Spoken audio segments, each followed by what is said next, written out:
You're listening to a Mint podcast brought to you by HT Smartcast. Good morning, listeners. Welcome to Top of the Morning by Mint, your weekday newscast that brings you 5 major stories from the world of business. It's Monday, June 24th, 2024. My name is Nelson John. Let's get started. Top of the Morning by Mint. Let's first jump onto the clean energy bandwagon. The Adani Group plans to invest between 25,000 and 27,000 crore rupees, or close to $3 billion, in its first pump storage hydropower (PSH) facility. According to Mint's Anirudh Laskar, Adani Green will set up 5 gigawatts of PSH capacity over the next 5 years. This process involves moving water between 2 reservoirs at different elevations to generate electricity, essentially functioning like a giant battery that stores power during periods of low demand and releasing it when needed. This technology is particularly essential for ensuring stable, round-the-clock power supply. Unlike the intermittent nature of solar and wind energy, the planned facilities will be located across Maharashtra, Andhra Pradesh, Tamil Nadu, and Telangana. Diving into our second highlight of the day. In a world increasingly shaped by technology, smartphones may soon face obsolescence. The smartphone, often hailed as the Swiss Army knife of the digital age, is now threatened by innovations like extended reality glasses, gesture-based interfaces, and brain-computer interfaces such as Elon Musk's Neuralink. Musk envisions a future where devices such as the Neuralink could render smartphones redundant by directly interfacing with the human brain to perform all the current functions of a smartphone. And it isn't just Musk. Tech and internet analysts have long speculated about a future where wearables and embedded chips could supplant the functions of smartphones. What challenges could this future pose? And which technologies could dominate this transformative tech landscape? Mint's Leslie De Monte explores these questions in today's Mint Primer. Now, we will shift our focus to regulatory developments. Indian authorities are looking to expand their scrutiny beyond LinkedIn and Samsung to include more local branches of multinational corporations. In fact, 6 unlisted Indian units of MNCs are now under the lens of the registrars of companies. Officials are meticulously reviewing disclosures and shareholding information of these companies, as reported by Mint's Girish Chandra Prasad. Earlier this month, the ROC in Uttar Pradesh found that 2 Samsung subsidiaries had failed to adequately disclose Samsung Electronics executive chairman Lee Jae-yong as a significant beneficial owner.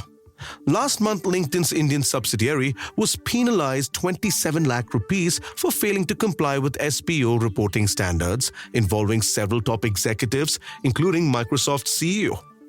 A source informed Girish that India's business landscape is expanding rapidly, with approximately 150,000 new entities registering annually. This growth underscores the need for stringent regulatory oversight to maintain order and prevent future complications. Moving on to our fourth story of the day, in a rapidly growing economy like India, the challenge of generating sufficient jobs to meet demand is formidable. Despite significant economic growth, many educated young Indians find themselves underemployed, leading to widespread frustration and discontent among the youth. This employment crisis also had political implications, as evidenced in the recent election outcomes, which saw the ruling BJP lose its absolute majority, resulting in a coalition government. Compounding these challenges is the widening economic disparity of the wealthiest 1% of Indians controlling 40% of the nation's wealth, while the bottom 50% owning just 6.4%. Despite these challenges, experts said the government's significant investments in capital expenditure has been pivotal in driving India's rapid economic growth.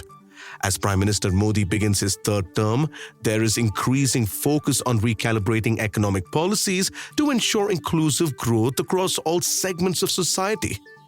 Mint senior editor N. Madhavan examines the need for Modi 3.0 to craft a new economic blueprint. Wrapping up today's episode with some positive news for consumers. In a meeting held in New Delhi on Saturday, the GST Council, chaired by Union Finance Minister Nirmala Sitharaman, announced significant reductions in tax rates on essential items, as well as measures to simplify business operations. The tax rate on everyday items such as milk cans and solar cookers has been reduced from 18% to a more consumer-friendly 12%. Besides, students will also benefit from GST exemptions on hostel stays exceeding 90 days, provided the monthly fee is below 20,000 rupees.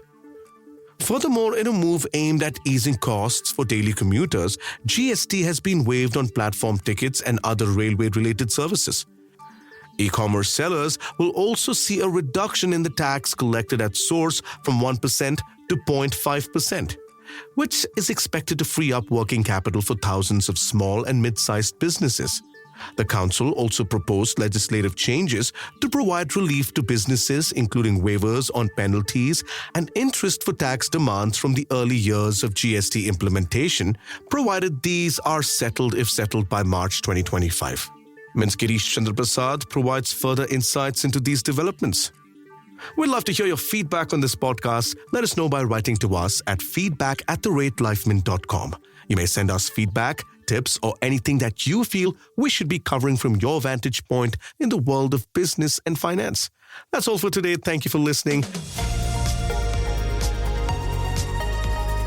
We are eagerly looking forward to our next Top of the Morning episode, which will be packed with fresh business news. Until then, have a great day. Top of the Morning by Mint.